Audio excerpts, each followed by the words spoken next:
Hoy tenemos aquí a Dani de la Torre. Hola Dani, muy buenas, ¿cómo estás? ¿Qué tal? ¿Cómo estás, Claudio? Encantado de estar aquí. Te esta serie y después, dentro de un mes, ya anuncio que vendrá Jorge Covilla, director de Rapa y de Hierro. Porque en el año 2020, aparte de encerrarnos todos en casa, pues hubo un boom de series españolas de muchísima calidad.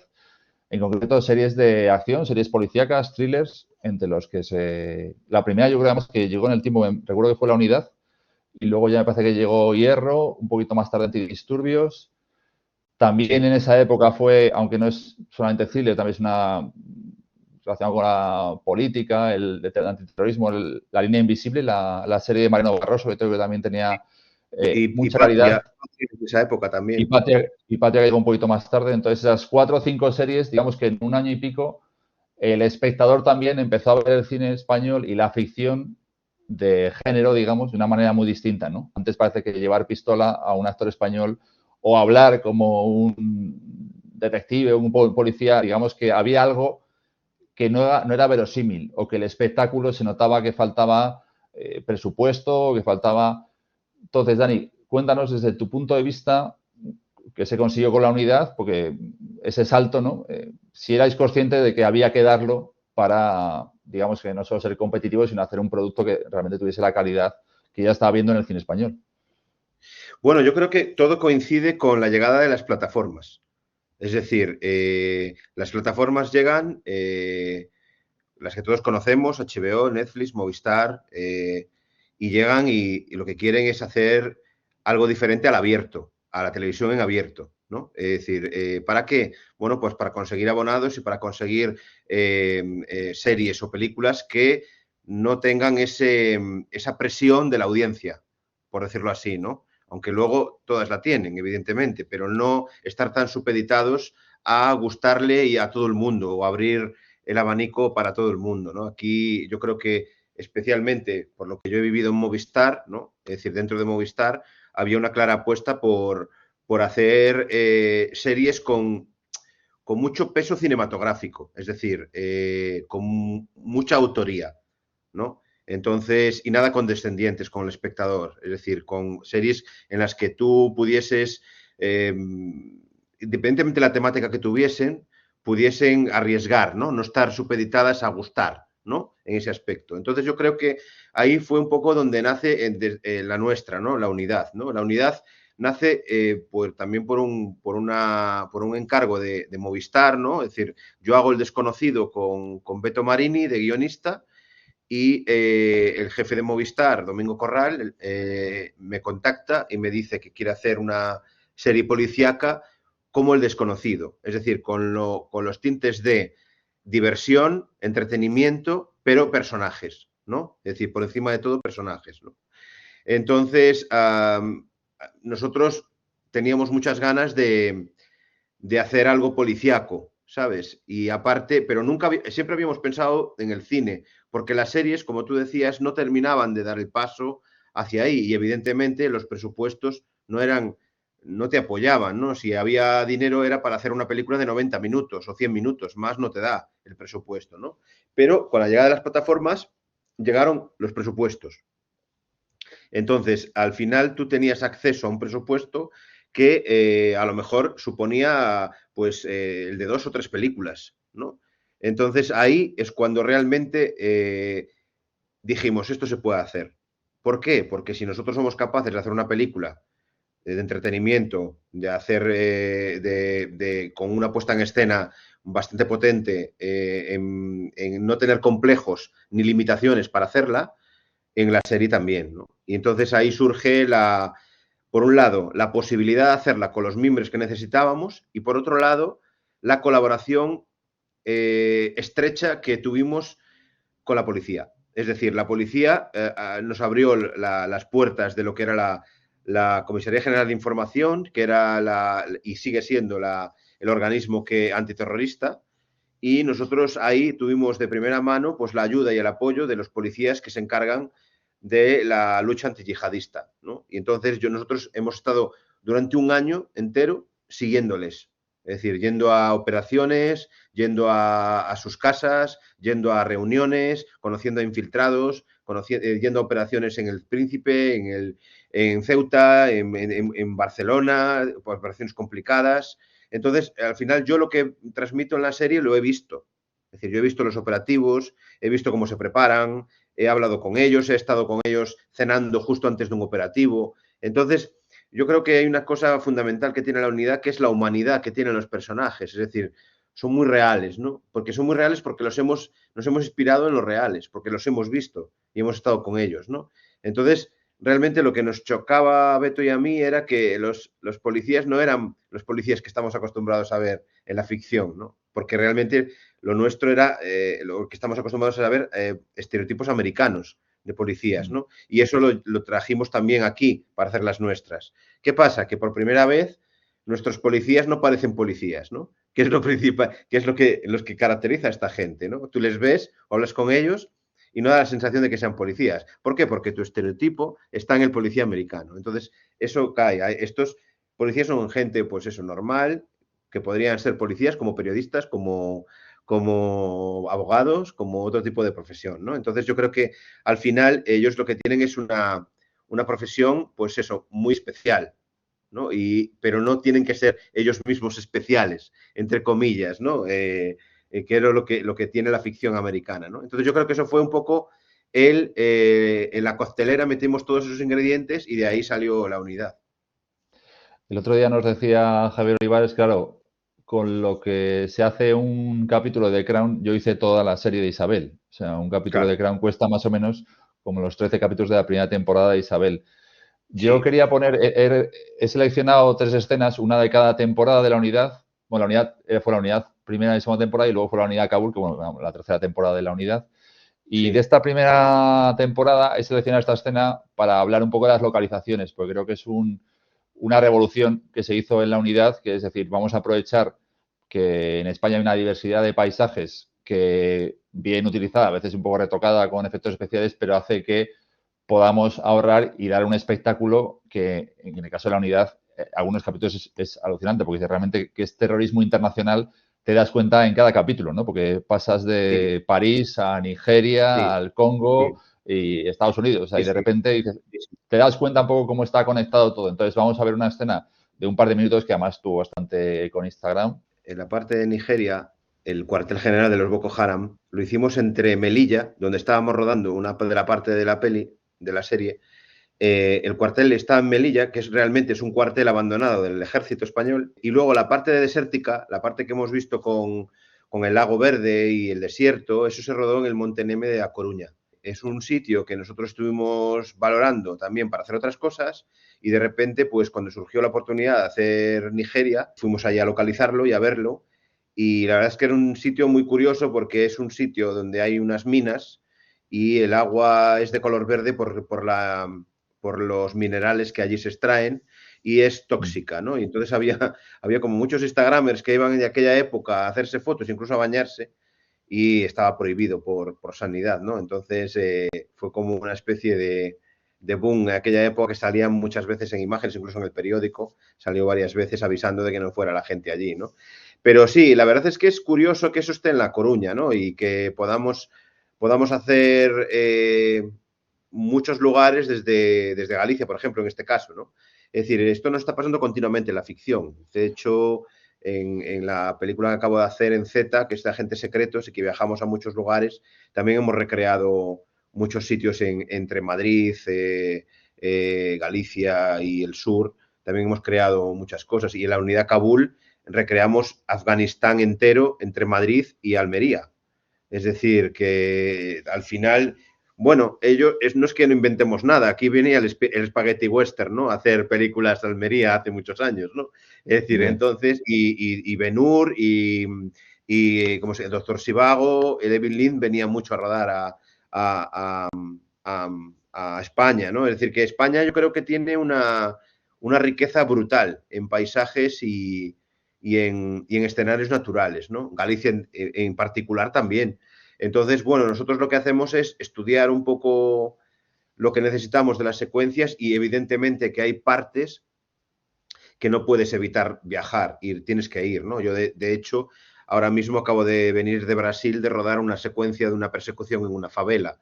Evidentemente una favela no la tienes en España, no es imposible llegar a ese nivel de edificaciones tan bestia como hay allí, ¿no? Pero, por ejemplo, o Nigeria, ¿no? Que Nigeria, la unidad 1, la rodamos allí porque el Makoko, que era el pueblo, que es como una especie de pueblo en el agua, ¿no? Como el sudeste Sí, asiático, ¿no? Es espectacular decir, ese plano, es sí. espectacular, eso aquí no es imposible recrear, sería miles de millones lo que costaría recrear algo así, Claro. ¿no? Entonces, claro, no te lo puedes permitir. Entonces, pero sí puedes permitirte partes.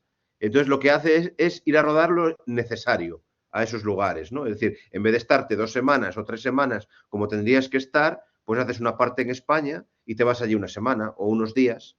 Y como hicimos en la unidad Kabul, que fuimos 4 días a Pakistán y nos dio para todos los exteriores de Afganistán, ¿no? Es decir, entonces, al final tú tienes que hacer como una especie de collage porque el presupuesto tampoco te lo permite, ¿no? Entonces tú tienes que ser y aprovechar lo que tienes alrededor para intentar contar las cosas. Evidentemente, digitales también ayuda, dirección artística también, recreando lugares y ambientándolos también. Todo es un trabajo en equipo muy potente, ¿no? Pero sí que ahora se pueden, sí que ahora nos podemos mirar a los ojos con la industria americana, ¿sabes? Es decir, evidentemente nos siguen llevando mucha ventaja, sobre todo a nivel presupuestario, pero sí que ya empiezas a poner una serie española, ya puede ponerse a cualquier nivel.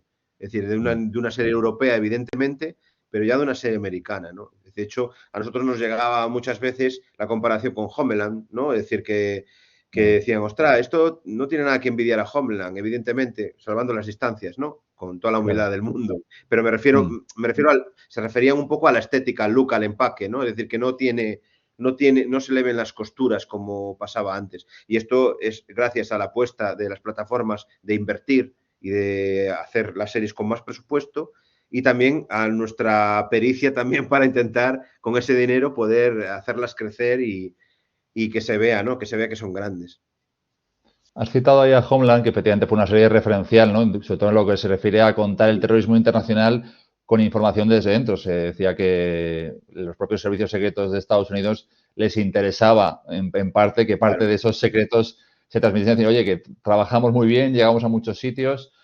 ¿Tú qué facilidad has encontrado para llegar a esa información un poco más reservada? Porque, claro, yo cuando estaba viendo la serie digo, pues dentro de cabe, pues mi generación pues ha vivido el 11M de una manera, pero digamos que el terrorismo islámico, luego fue el asunto de Barcelona, tal. O sea, como una serie así dices, puede volver a generar un pánico extra o a la vez puede decir, oye, que nosotros estamos aquí, o sea, que esto que estamos contando, que estamos en una situación realmente de máxima intensidad, no es una cosa del 11M ni de un atentado en Barcelona, sino que es que estamos en medio del, al lado de Bueno, Marruecos, estamos...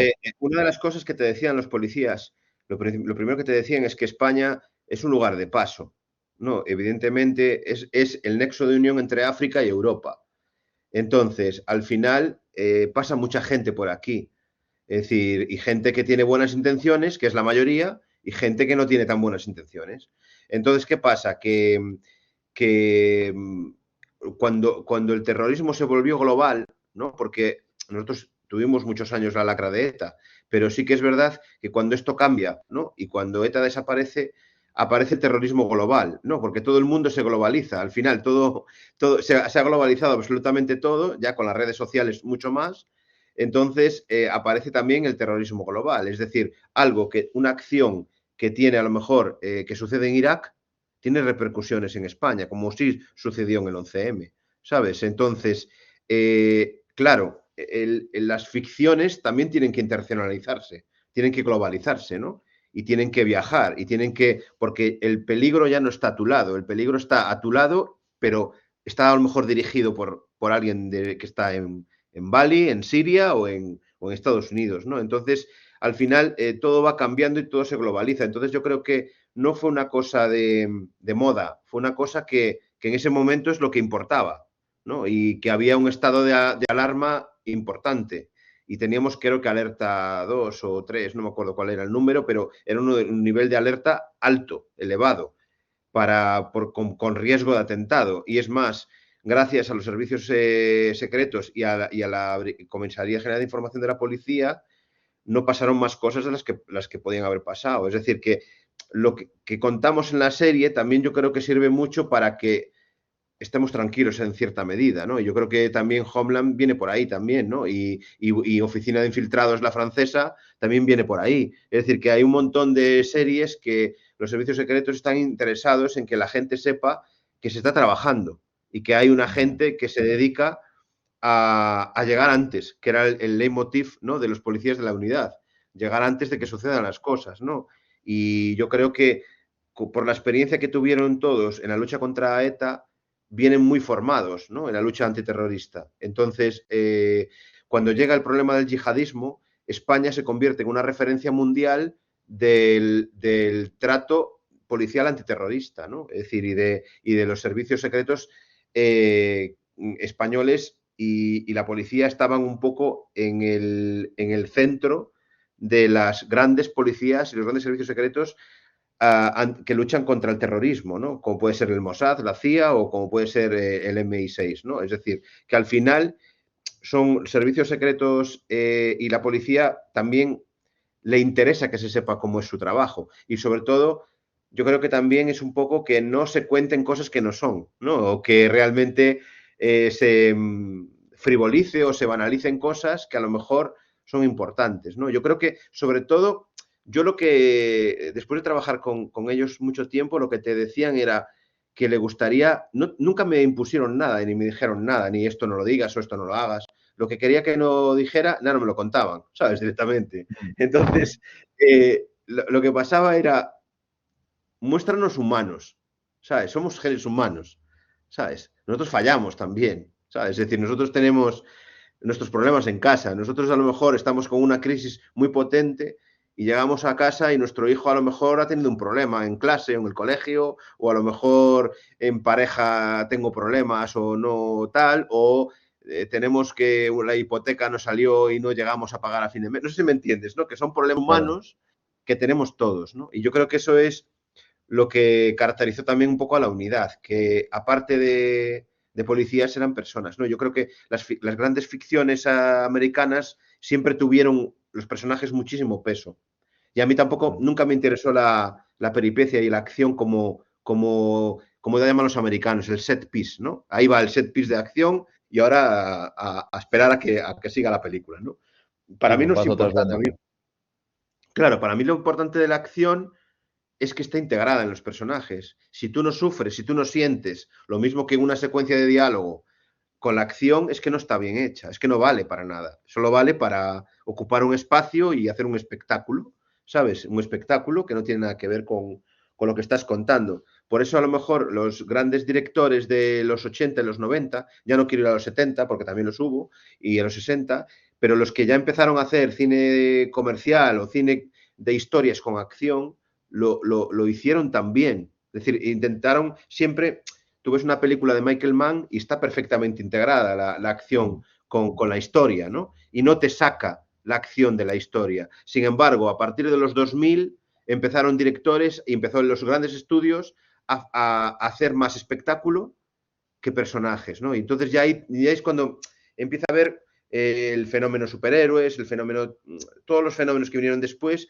que realmente es más un parque de atracciones que una película, ¿no? Porque realmente llega un momento que la historia te da igual, llega un momento que hay, a ver qué pasa, a ver si el avión pasa por esta ventana y cae el otro por allí, y, ¿sabes? Al final lo único que te preocupa es el espectáculo y no los personajes. Yo creo que se desvirtuó mucho eso. Y eso hizo que se dejara de hacer el cine de clase media, de personajes y acción que nosotros veíamos en los 80, los 90, los 70, ¿sabes? Y que dio pie a grandes directores, como estamos hablando de Scorsese, Tony Scott o Michael Mann o un montón de Frankenheimer anterior. Es decir, que hubo un montón de directores que realmente hicieron que el cine fuese muy cercano también y muy entretenido, pero con historias muy potentes, ¿no? Y eso es lo que realmente las plataformas intentaron rescatar para sus series, ¿no?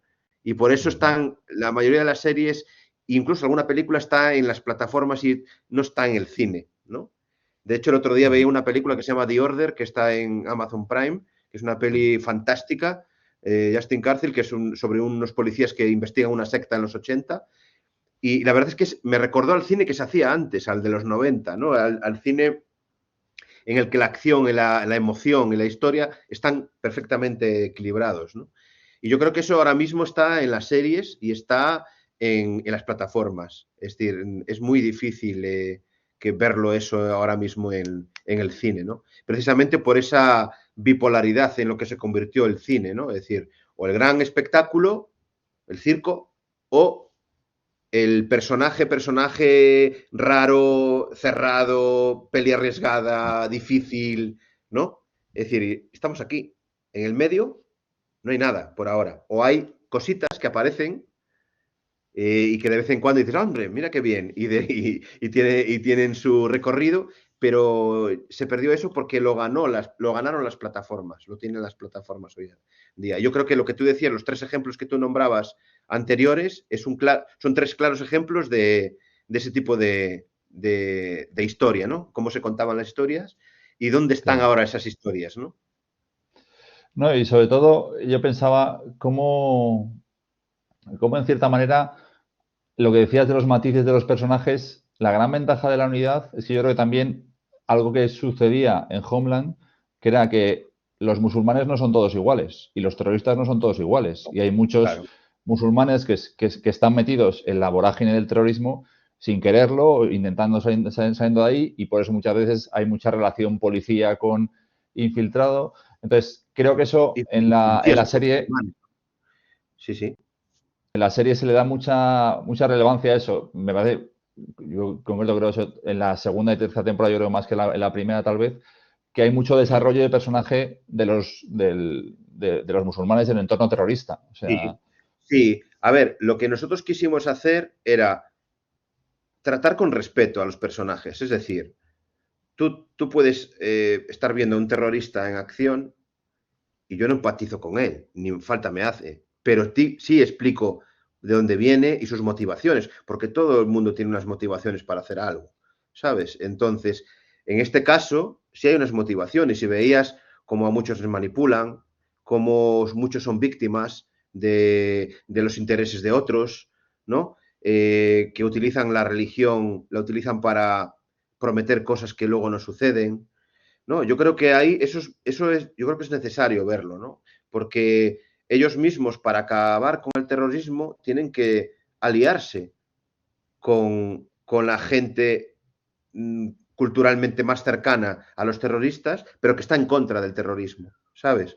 Entonces yo creo que tú no puedes acabar con algo si no tienes su colaboración, ¿sabes? Y no lo repudias. Es decir, tú puedes ser católico y que parte de haya gente católica que utilice la religión para hacer daño, pero tú como católico no estás de acuerdo con eso, ¿no? Y entonces luchas contra eso, ayudando a la gente que lucha contra eso, ¿no? Pues eso es lo que pasaba un poco con los islamistas, ¿no? Y explicar un poco de dónde viene todo eso, porque también la policía nos lo contaba y nos presentaban a gente y conocimos a gente arrepentidos, gente que lo hizo mal y gente que cayó en redes y por la desesperación o por no tener otro sitio donde ir, incluso gente que lo hacía por dinero, es decir, gente que hacía algo para que su familia pudiese vivir y comer, ¿sabes? Es decir, que hay muchas motivaciones dentro de algo que sucede, ¿no? Es decir, no todo es locura y ala, venga, y religión y no. A ver, hay muchas cosas dentro de eso, ¿no? yo creo que hay muy buenas noticias ahora mismo en el cine español y lo hemos visto en los últimos Goya, ¿no? Había una cantidad de películas muy distintas y en concreto las dos que han obtenido el premio a la mejor película, que uno es temática social, como es el 47, y otra es un thriller que no se caracteriza precisamente por la trepidación, sino más bien por la intriga interior y la tensión interior que sufren los personajes y cómo se da matices también, tanto al personaje de la infiltrada, pero también al personaje del terrorista, y cómo hay incluso hay esa relación, ¿no? Entre los dos protagonistas y luego ya cuando llega el tercero a la casa. Entonces, relacionado con eso, quería poner esta escena en la segunda temporada, que creo que es el capítulo tercero, algo que también aparece citado aparece referenciado directamente en La Infiltrada. Entonces vamos a ver esta escena y luego la comentamos. ¿A ti qué te pasa? Ey, ¿qué pasa? Que estoy 13 semanas.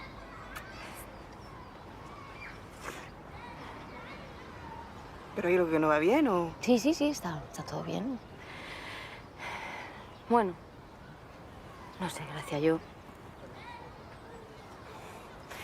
no sé si tengo una vida para tener un niño o una profesión. Mira, ¿tú crees que esto es una vida para un niño? ¿Qué clase de madre voy a ser yo? Una ausente. ¿David qué dice? Pues David no sabe nada todavía. Ya. Ya.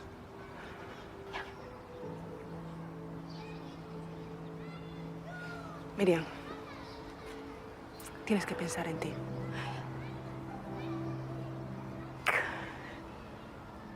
¿Tú cómo lo haces, tía? Yo qué sé Con cómo lo dos, hago, con yo qué dos. ¿Qué? Esto es de valientes. sé. Yo qué sé. Si yo te cuento la mañana que llevo mal, yo qué sé. Pues cuéntame.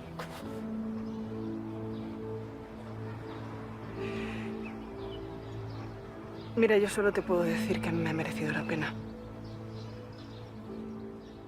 Es un poco lo que hablábamos, ¿no? De mostrar la humanidad, ¿no? Dentro de los personajes, ¿no? Independientemente a lo que se dediquen, son personas con sus problemas, con su vida diaria, ¿no? Fuera de la policía tienen vida, ¿no? Entonces, bueno, y esto es un problema real, es un problema que nos contaron varias mujeres policías, ¿no?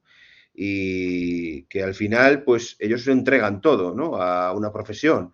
Pero es que no solo en la policía, en todas las profesiones, pasa. Es decir, hay gente que se vuelca y periodistas, abogados, médicos, yo qué sé, la hostelería, es decir, hay un montón de profesiones que las personas, pues llega un momento en el que pueden llegar a tener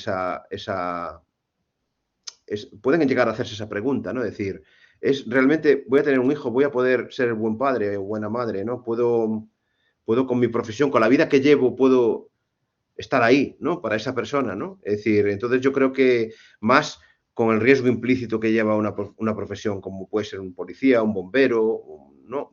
Un soldado, ¿no? Yo creo que al final creo que son preguntas que están ahí en la sociedad, ¿no? Y sobre todo en la sociedad moderna, ¿no? Y yo creo que eso también les afecta a los policías. Y habla de la humanidad que tienen, ¿no? Y que por encima de todo son seres humanos, luego son policías también. Claro, evidentemente para ese desarrollo de personajes también ayuda mucho tener el reparto que teníais, ¿no? Natalie Poza, Claro, Mariana Álvarez, Carlos claro. Blanco. Yo me quería fijar, claro, yo por lo menos el que me sorprendió más, pues ya bueno, no lo conocía, es Michel Nover, que es el que hace de Sí, marido, ¿no? El que tiene esa relación, ¿no? Complicada con su mujer, con Natalie Poza y con la hija. ¿Cómo llegasteis a Michel? ¿Si fue lo teníais desde el principio o llegasteis a él de... ¿Usted sabe no, cómo...? mira, la verdad es que nosotros teníamos claro que, bueno, Natalie es una de las grandes actrices de este país, como Marianne igual, ¿no? Entonces yo creo que nosotros lo que queríamos contar era una relación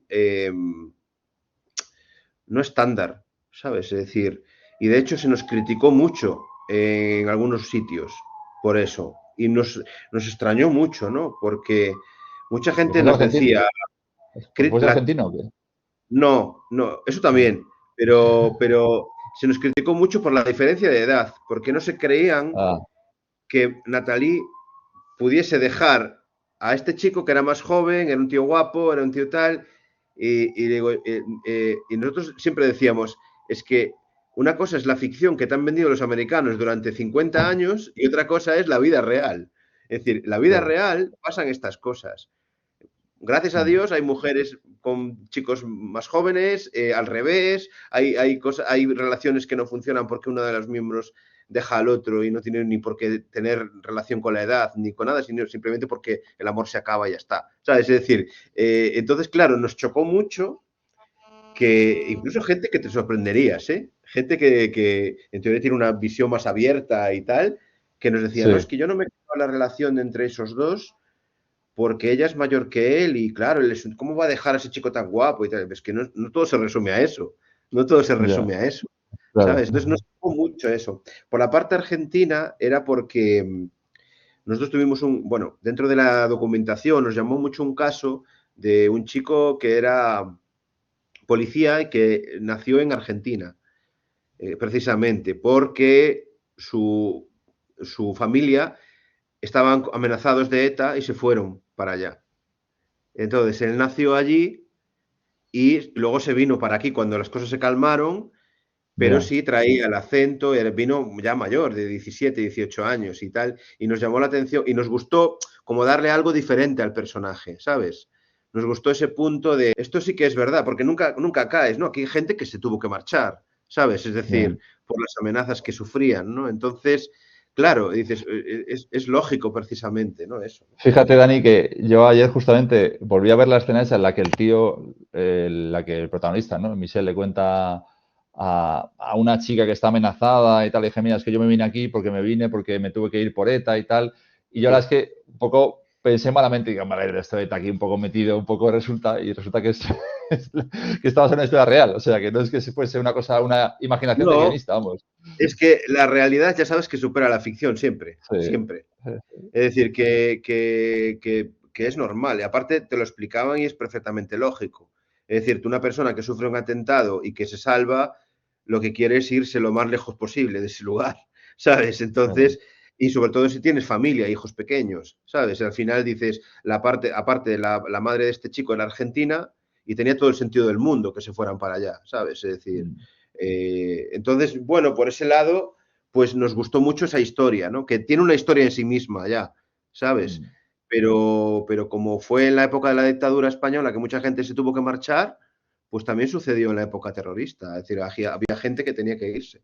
Es decir, entonces, bueno, también nos gustaba reflejar todo el esfuerzo y el sacrificio que han hecho muchas familias, ¿no?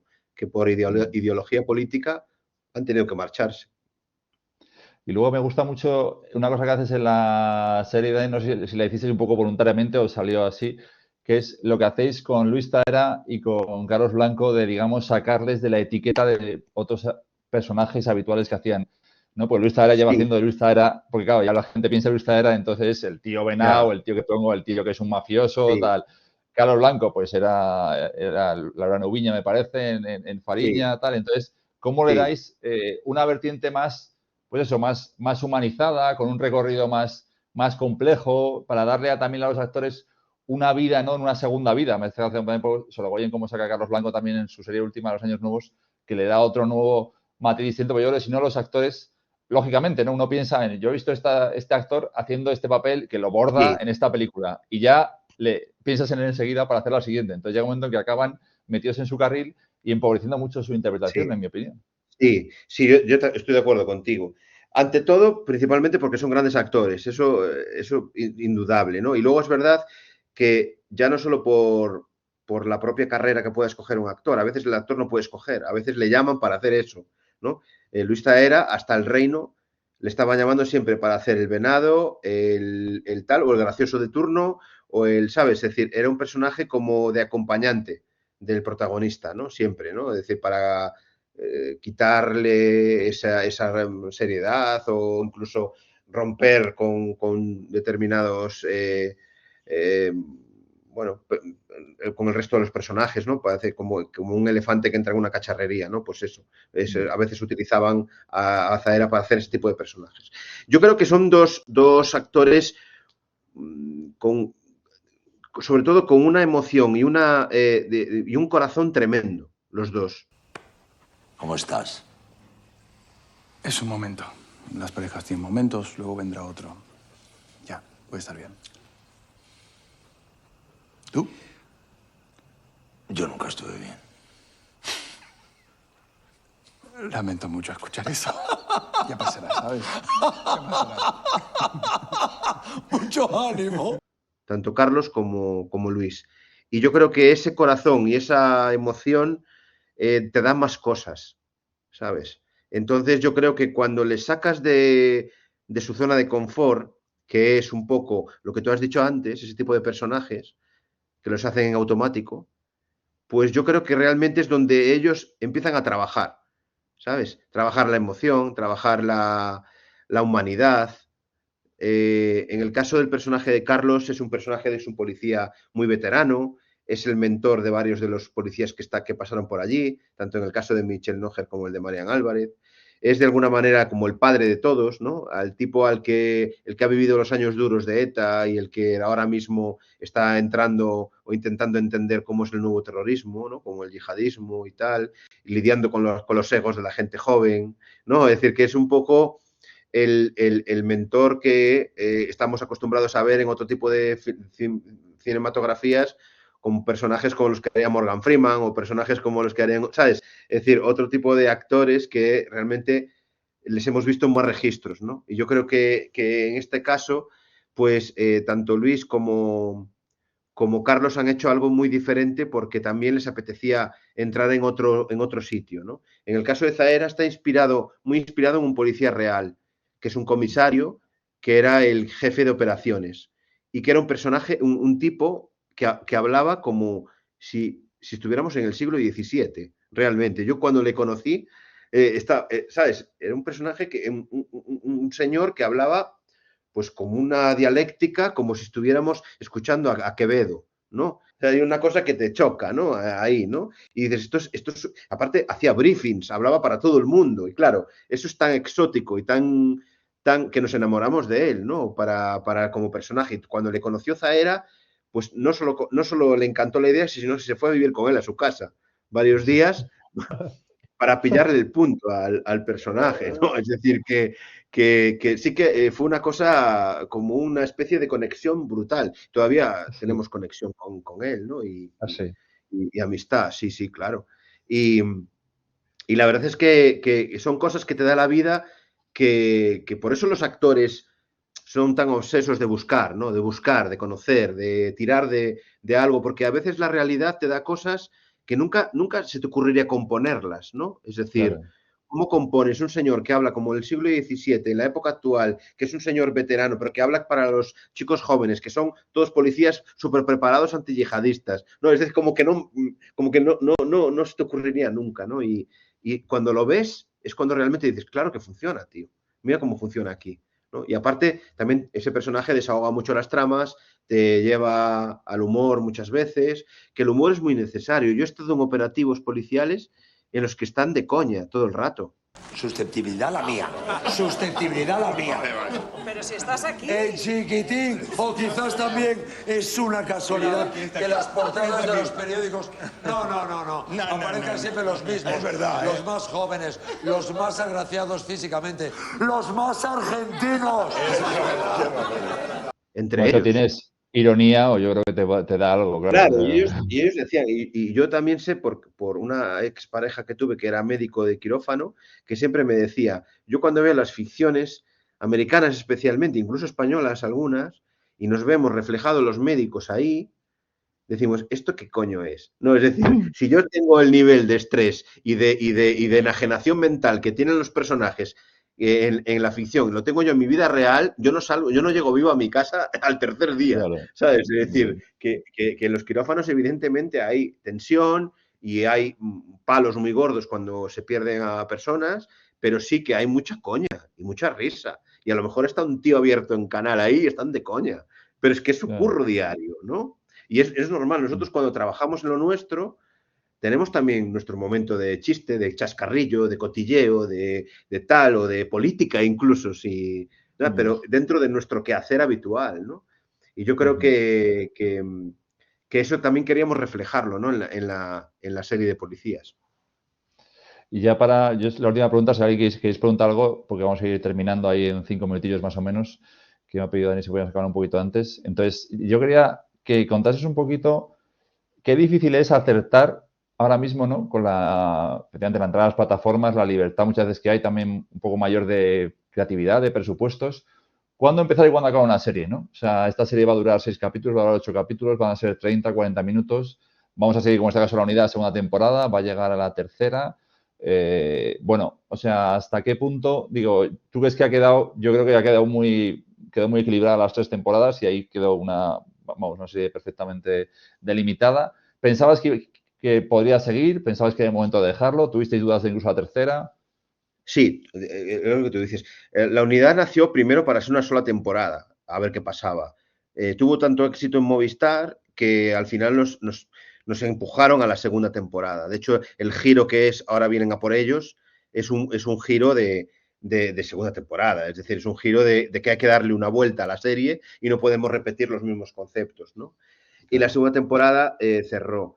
Y cerró también la segunda temporada que nosotros la dábamos por cerrada hasta que sucede lo de Kabul, lo de las embajadas de Kabul. Y nuestros propios policías, nuestros contactos en la policía, nos dijeron, no, nos tenemos que ir para allá porque tenemos gente allí. Entonces ya nosotros empezamos a decir, es una manera perfecta de acabar la serie y no haciendo la misma serie, ¿sabes? Entonces, parece más un spin-off que una serie, ¿no? Entonces, nos dio la oportunidad de colocarnos en un lugar perfecto porque nosotros habíamos contado lo que era el terrorista en España, lo que hace, lo que pasó, ¿no?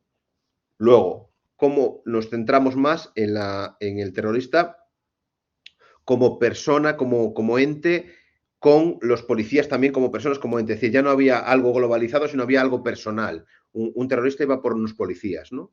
Y nos centramos en los policías, cómo sufrían eso, y en la propia vida del terrorista, que era este señor, que está inspirado en un señor real, que vivía con no sé cuántas mujeres en una casa y todo esto, ¿no? Que es el terrorista Al-Hassan de la segunda temporada. Pero no habíamos ido al origen. Y esto nos permitía ir al origen. Es decir, y ves cómo el efecto dominó de la globalización. Es decir, cuando algo está mal en un sitio, puede tener repercusiones a 3.000 kilómetros de allí, ¿sabes? Es decir, vemos todo lo que está pasando en Afganistán, vemos todo lo que cómo tratan a los talibanes, a toda la gente que allí estaba antes de su entrada, cómo entran, cómo la gente se escapaba, cómo la gente se tiraba de los aviones despegando, en marcha por el horror que sufrían. A nosotros nos contó el ejército y la policía cosas terribles que sucedieron ahí durante esa evacuación, ¿no? Entonces, al final, pues también ves un poco esa desesperación, ¿no? De la gente que vive en esos lugares, ¿no? Y entiendes por qué pueden coger una patera y viajar tantos kilómetros para llegar a Europa. O entiendes por qué pueden llegar a tener ese instinto de venganza, ¿no? Y llegar a un país y hacer daño. No lo compartes, lo entiendes, ¿no? Es decir, entiendes de que la gente, si le quitas todo lo que tiene, puede llegar a hacer cualquier cosa, ¿no? Para sobrevivir, ¿no? Y yo creo que eso era importante verlo allí, verlo de cerca, ¿no? Y que nuestros personajes lo viviesen de cerca. Por eso nos animó mucho a cerrar la unidad en Kabul, ¿no? Y creo que tiene un cierre que yo estoy súper contento y muy orgulloso de poder haber ido ahí. Sobre todo que efectivamente ya les mete del todo en la harina, ¿no? Porque hasta entonces, digamos que, bueno, pues lo estamos haciendo siguiéndoles a alguien en Madrid o en París, porque Claro. ya les lleva a Afganistán. Y claro, la escena del ahorcamiento, por ejemplo, Marian Álvarez, del otro, o sea, que ellos ya Sí. es que lo viven de una manera, con una intensidad que no lo han vivido en la primera segunda, a pesar de que ha sido muy cercano. Pero claro, es que ya ahí estás dentro, ¿no? Y está uno que de repente han perdido la pista de Michel Nogue y no saben dónde está. Y entonces esa escena la relación con el niño, claro, la relación con el niño que tiene, ¿no? Claro. Que es muy bonita y que realmente a nosotros, joder, todo el mundo hemos viajado, hemos ido a sitios y sobre todo a sitios donde la gente no lo está pasando bien, ¿sabes? Y realmente ahí se te abre, es decir, el ejercicio empático es enorme, ¿no? Es decir, todo lo que no tenemos, todo lo que estamos perdiendo con las redes sociales y lo que estamos perdiendo de empatía y de relaciones humanas y de entender y de que nos están enmarañando la cabeza que si esto es real, no es real, si esto es ficticio, si esto no. ¿Sabes? Si cuando tú lo ves allí, eso no hay fake news que lo borre, porque tú lo estás viendo, ¿sabes? Es decir, tú sabes que ese problema hay ahí, tú sabes que ese niño lo has visto tú ahí, ¿sabes? Es decir, eso es algo que nadie puede cambiar, eso lo estás viendo. Con lo cual, eso es lo que quisimos hacer con la unidad Kabul, también ir al problema. Y de hecho, una vez que Europa y el mundo y Occidente no está en Kabul y en Afganistán, están olvidados de la mano de Dios. Están allí, los talibanes están haciendo todo. De hecho, no dejan ni hablar a las mujeres ya en público. Es decir, es tremendo lo que está pasando. Pero como nosotros nos preocupamos, cada vez somos más egoístas y no solo nos preocupa nuestro entorno, pues queda olvidado por completo, ¿no? Pero sí que es verdad que fue una manera bonita de visibilizar también el problema que allí hay, ¿no? Y de cerrar la serie, ¿no? También. y esa conexión del personaje, ¿no? De Michel Noguer con el chaval por medio del fútbol, Sí, ¿no? Ese lenguaje universal que es sí, Benzema y la camiseta del Madrid, ¿no? Y cómo hace muy fácil, ¿no? Pues el chaval en el fondo es un chaval que le gusta el fútbol, igual que estaría aquí sí, en una plazoleta, en un campo de fútbol jugando, pues está sí, allí con un balón de trapo y con un campo tal, y su vida, pues lógicamente, pues está metida en una violencia y en un sí. ambiente, pero te lo hace mucho más cercano. Y este chaval en otro ambiente, pues estaría pensando otras cosas, ¿no? Pero sí Claro, que, y sobre todo que ese chaval, a lo mejor de mayor, se convierte en un talibán como los demás, que es lo más probable que pase, ¿sabes? claro, Entonces, ¿por qué? Porque no tienen acceso a la educación, porque la educación está sesgada y está teledirigida toda hacia un lugar. Entonces, yo creo que las series también y la ficción tienen una labor también humanitaria, ¿no? De alguna manera, ¿no? claro, Y cuando la puedes ejercer es algo maravilloso, ¿no? Y nosotros tuvimos claro. esa suerte, es decir, no tenemos la difusión de una serie americana, de una película americana, pero sí es verdad que la Unidad Kabul fue una de las más vistas de Movistar en ese año, ¿no? Sí, Y sí. yo creo que eso también ayuda a que la ficción también es un vehículo para contar Está muchas claro. cosas, ¿no? Ujú. Genial. Pues muchísimas gracias, Dani, por haberte tenido aquí esta horita. Y nada, ya Un placer. esperamos la próxima película de Z, que me estado hablando un poco antes, ¿no? Que la has rodado ahí con Mario Casas, Sí, también con Israel sí, con Paulo. Bueno, que Zaera, también va a ser CNI, terrorismo sí, internacional, bueno, en este caso Colombia, por lo que he visto ahí. Y bueno, que no sé sí. cuándo va a llegar. ¿Está previsto para final de Pues año? mira, Para la idea es estrenarla el año que viene, el 2026, a año que principios viene, de año. 2026. Ah, A vale. principios de año. Sí, porque lleva una pospo grande, entonces, bueno, necesitamos tiempo para acabarla y bueno, ya sabes tú perfectamente que a finales de año se acumulan todas las Sí, películas ahí para exactamente. estrenar. Los premios y Entonces, tal. Claro. claro, entonces yo creo que vamos a hacerlo con calma, vamos a hacerlo bien y vamos a estrenar a principios del año que viene, que yo creo que es una peli que va a gustar porque es bueno, cómo trabajan los servicios secretos, como una historia súper bonita, rodada en varios países diferentes. Y yo creo que también es una experiencia muy potente, ¿no? Dentro de, ya hemos tocado la policía, pues ahora vamos a los servicios secretos, que también es un tema muy apasionante, ¿no? Muy bien, Daniel. Pues nada, nos seguimos viendo por aquí.